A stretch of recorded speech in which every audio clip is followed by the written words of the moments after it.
There's a lot of violence where I came from, and a lot of people dying all the time, a lot of gangs, a lot of drugs and a lot of bad stuff.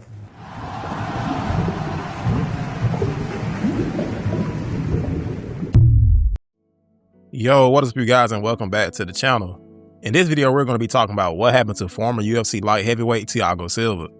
The Silva family name is one of the most prestigious family names in all of fighting, right there with the likes of Gracie and the Nurmagomedov, or anything ending in Madoff for that matter. Even though the Silvas don't share a relation like the latters, your mind immediately goes to the other Silvas when you hear that surname.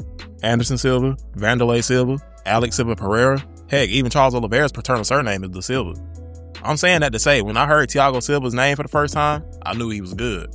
Seeing him for the first time, the dude just looked terrifying, and I don't know if y'all used to do this, but the young 9-year-old me heard the name Silva and saw what he looked like. I immediately went, yeah, that's Vanderlei Silva's cousin, and just ran with it with no confirmation. Let's get into Thiago's backstory though, so we can find out what happened to him. Born on November 12, 1982 in São Carlos, Sao Paulo, Brazil, Thiago had a very challenging childhood. Growing up in a family facing financial hardship, young Thiago got his first job when he was 9 years old to help out. On top of working at such a young age, Thiago had to deal with his abusive father who beat him almost every day. When Thiago got a little older, he found out about jiu-jitsu. He tried to explain to his father that jiu-jitsu was what he wanted to do, but all his father did was criticize him and tell him he couldn't do it. He then kicked Thiago out of the house. Having only a bicycle and a few clothes in his possession, Thiago sold his bicycle to pay for a bus ticket to the main city. There he lived in the slums of Brazil known as the favelas. The favelas are notoriously violent and drug-filled. Even the police are afraid to step into the favelas of Brazil.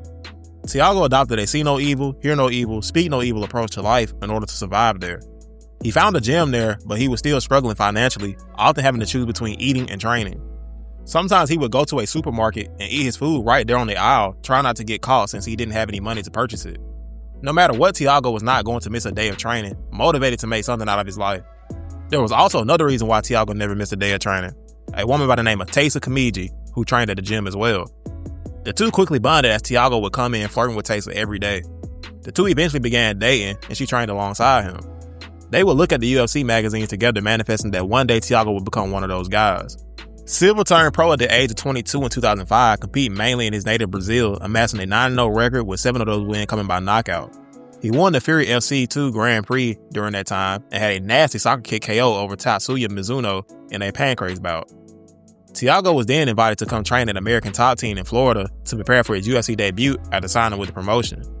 Thiago debuted against former WEC heavyweight champ James Irvin at UFC 71 in 2007.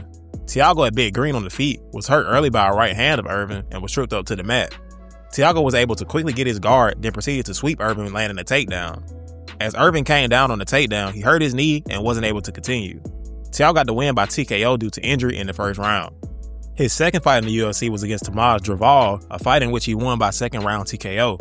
Thiago had a big fight coming up next at UFC 78 Validation. Remember when the UFC used to name their cards? But anywho, he was set to take on 8-1 Houston Alexander, fresh off of 2 KOs.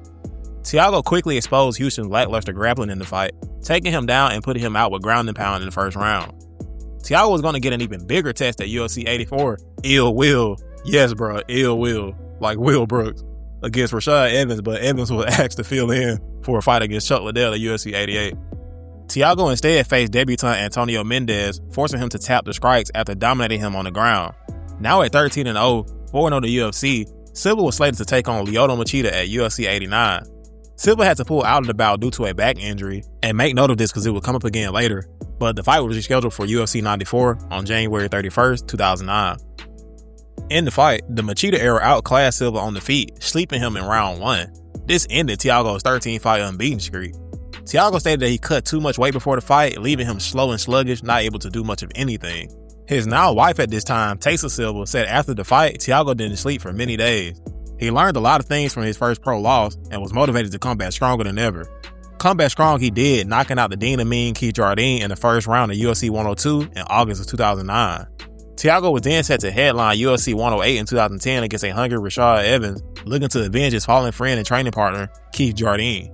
Rashad controlled Silva throughout the first 2 rounds of the fight with aggressive wrestling. Thiago then flipped the script in the third, dropping Rashad with punches.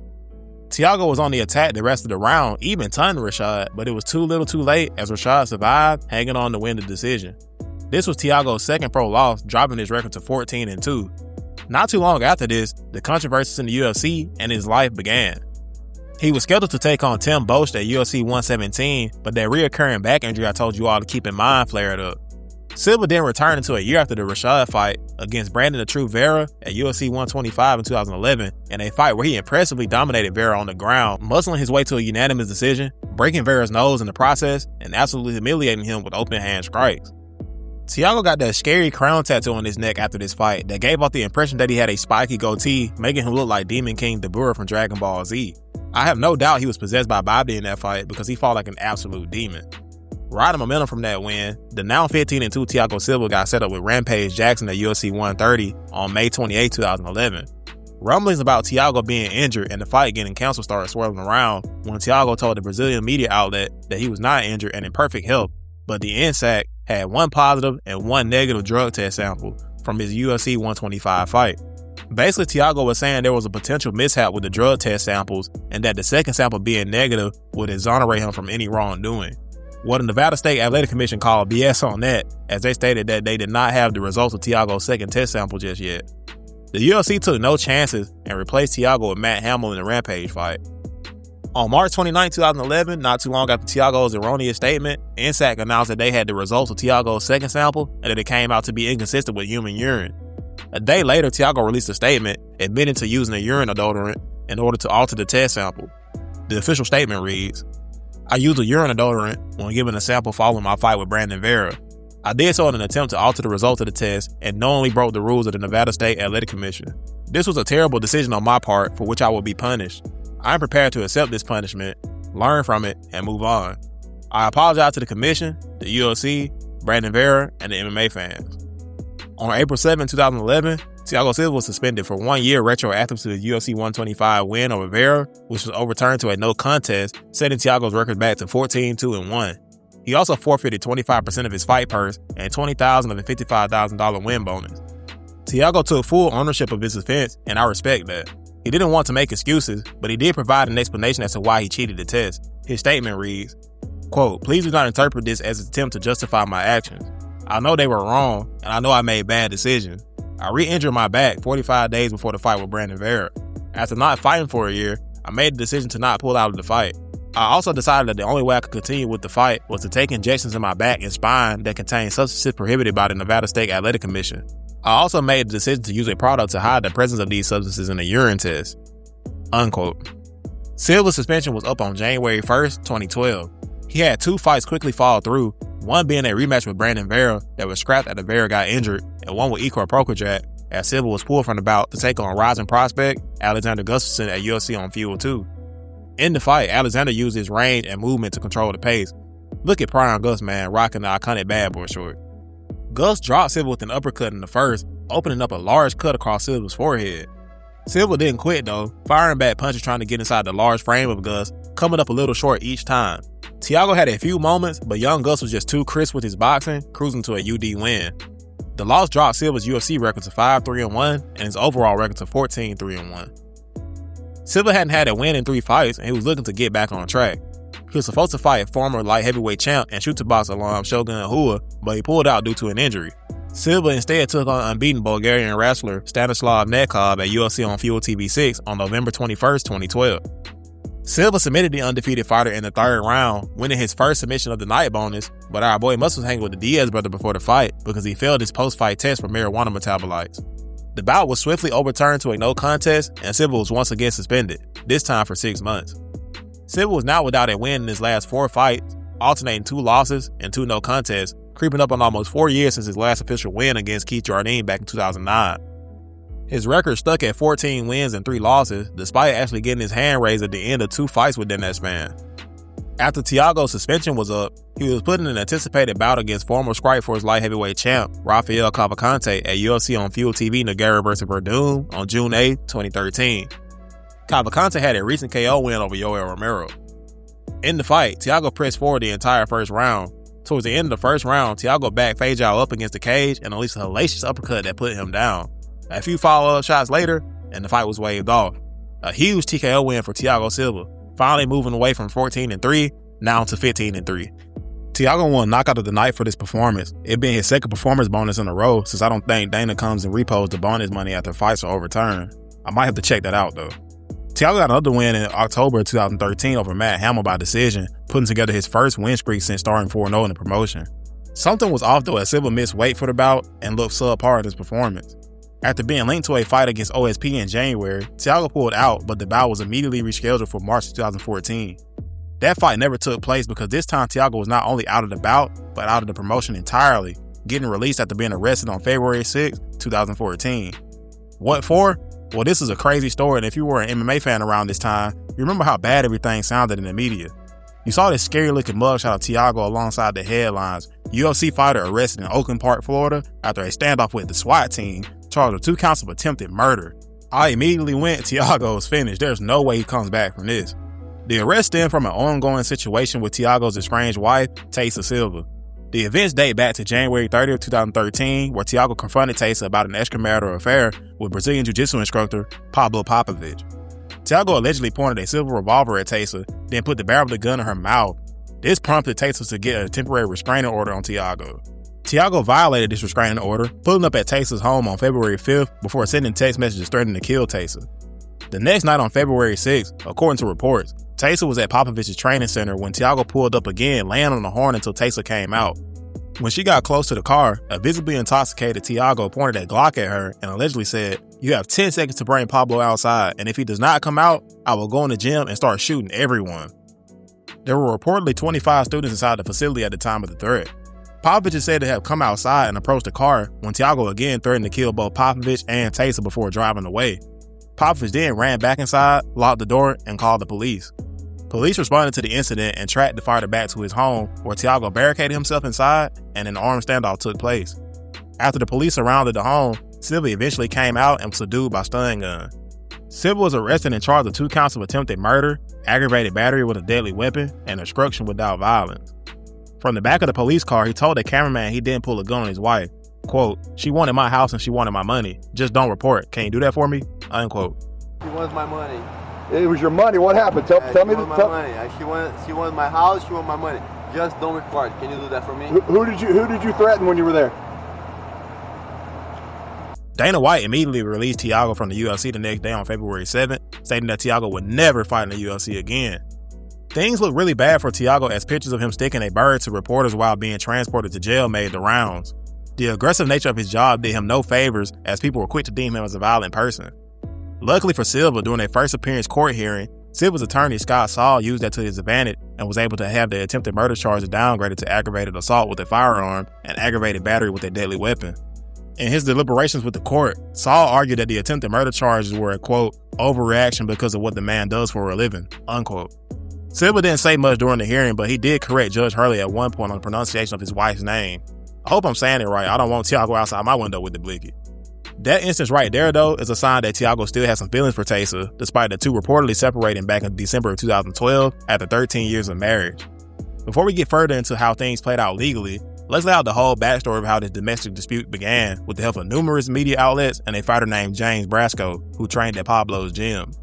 I'll be paraphrasing James's interview with mixedmartialarts.com while also putting together the facts from other articles at the same time. James had some inside information that most news outlets didn't have since he was close to the situation. Story goes, Thiago and Thiago trained together at Pablo Popovich's gym up until they separated, but Thiago continued to train there alone. Pablo, who was married, had reportedly separated from his wife during that time as well. Pablo and Thiago hit it off while training together. James Brasco said he would see Thiago flirting with Pablo, telling him she's single, but her English was so broken that he couldn't decipher everything she said. James, Pablo, and Thiago went out to a bar to watch fights one day. That's when James noticed Pablo and Thiago looking more like a couple than friends. James asked and Pablo confirmed he and Thiago were dating.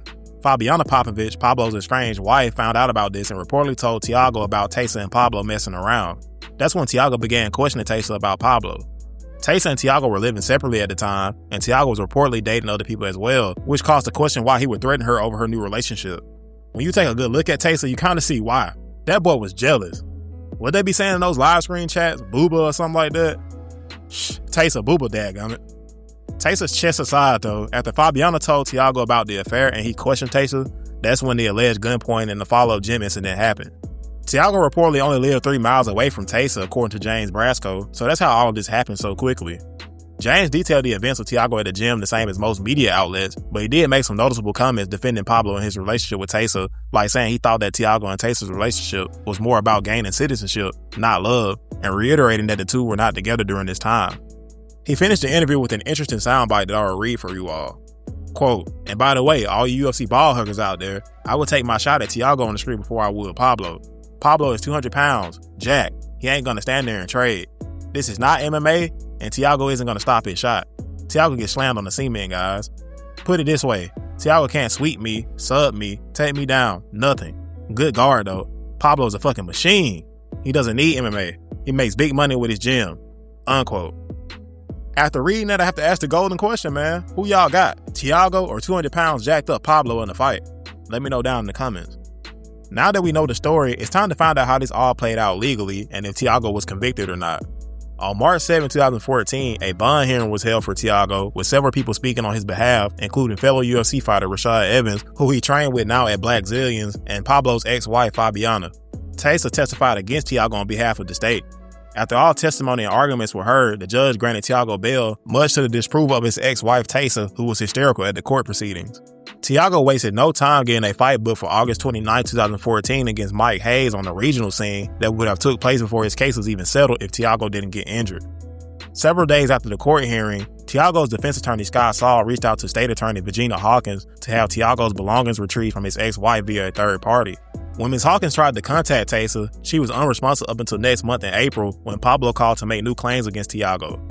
Ms. Hawkins stated that she could hear Taysa in the background coaching Pablo on what to say, and when she asked to speak with Taysa directly, Taysa refused and ended the call. On May 7, 2014, Taysa voluntarily dismissed the injunction for protection against Thiago. When State Attorney Virginia Hawkins made attempts to contact Taysa physically to confirm this information, she was unsuccessful. In early June of 2014, Taysa hired a local attorney by the name of Stuart Valencia to advise her on her right to leave the country prior to the resolution of the pending cases. Mr. Valencia confirmed at that time that Ms. Silva had emphatically stated, quote, "I am moving back to Brazil. I am only here for my belongings and my dog," unquote.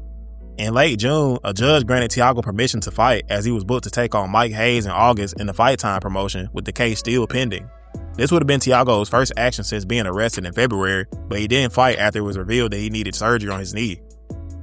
On August 29, 2014, the same day Thiago was scheduled to fight, it was confirmed that Thiago Silva had in fact moved back to Brazil, departing the US on July 4, 2014, on a flight from Miami, Florida to Sao Paulo, Brazil. Leaving the US on Independence Day is the most un-American thing I've ever read.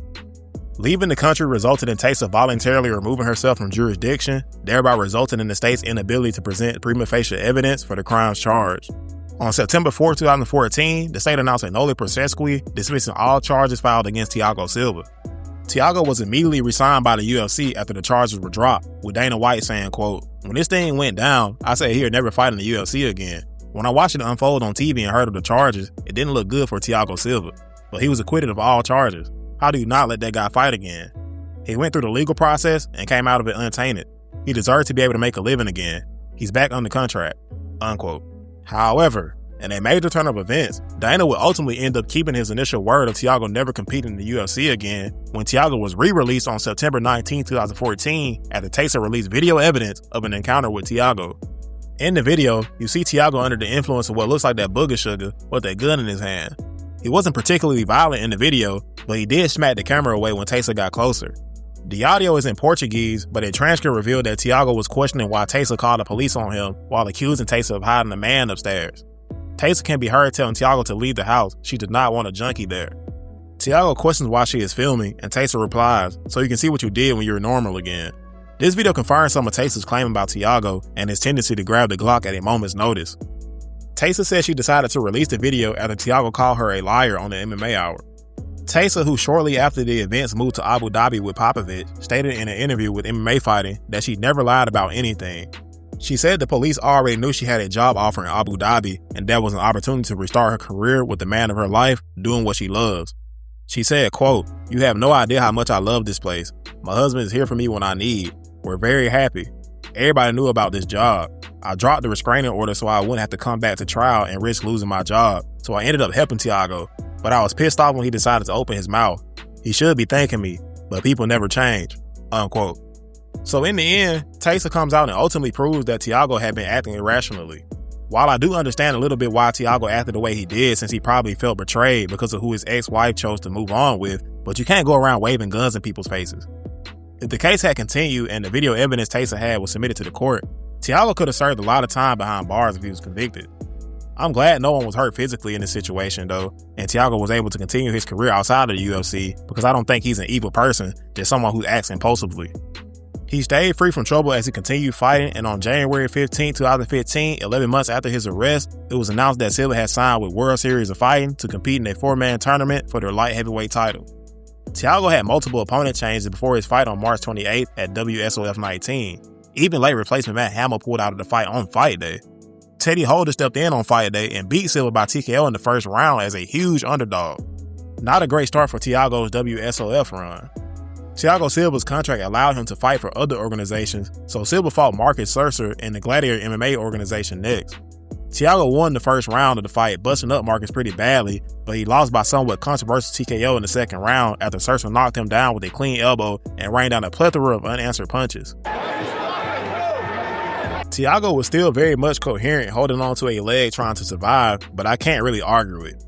With this loss, Thiago was now 0-2 since the incident, both losses by KO, leaving his record standing at 16-5. The bad times didn't last though, as Thiago caught his stride, winning 3 in a row, improving to 19-5 with wins over Stav Economo, Sokaju, and Jared Torgerson. The fights were in WFCA, F2N, and ACB respectively.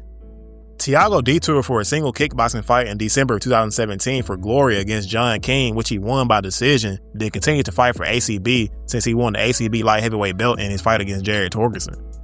Thiago's first defense was at ACB 65 4 months later, where he lost the belt by TKO in the second round to Bartosz Ogniew. Thiago finished out the year 2017 with a bounce-back TKO win over Daniel Toledo at ACB 74. Thiago fought once more in ACB, losing to Mikhail Kolobigov by split decision in a middleweight bout. Silva signed with Poland-based promotion KSW next in 2018 and picked up a UD win against James McSweeney at heavyweight. Silva made a pit stop in the RCC promotion, losing to Ivan Shirkov by armbar in the first round. He returned to KSW in May of 2019, losing to Martin Zawada by UD. Thiago spent 3 years away from MMA after being very active, having 11 fights since getting released from the UFC. He returned in May of 2022 for Eagle FC to fight Hector Lombard. You can see Silva's wife in attendance for this fight, so it's good to know that he found love again, but let's get into it. Lombard came out fast, dropping Silva and almost finishing him in the first, but Hector seemed to gas out. In the second, Silva dropped Hector with a punch, but followed up with an illegal knee to a down Lombard. The knee didn't look like a fight-ending blow, but Hector could not continue. Thiago did a crybaby emote and pointed at Hector as the fight was ruled a no contest. In the post-fight interview, Thiago argued that he didn't think the knee caused much damage, insinuating that Hector wanted a way out as he was close to being finished. The no contest ruling set Thiago's record to 21-9-3, and that's where it stands almost 4 years later, as that was Thiago's last fight to date. Thiago competed 12 times since leaving the UFC in 2014, going 6-6-1, including his kickboxing fight. I honestly felt out of touch with Thiago since his departure from the UFC, so I had no idea he was that active. I'm glad he was able to continue his career, but at 43 years old now, it looks like Thiago is close to being done with fighting. He has a family now, a wife and 2 daughters whom he can be seen spending time with on social media. Thiago will go down as a solid light heavyweight at a time where light heavyweight was one of the toughest divisions in the sport. This is what happened to Thiago Silva though, you guys. I hope you enjoyed the video. I appreciate you guys so much as always. Let me know any suggestions down in the comments that you might have, and I will see you guys in my next video. Peace.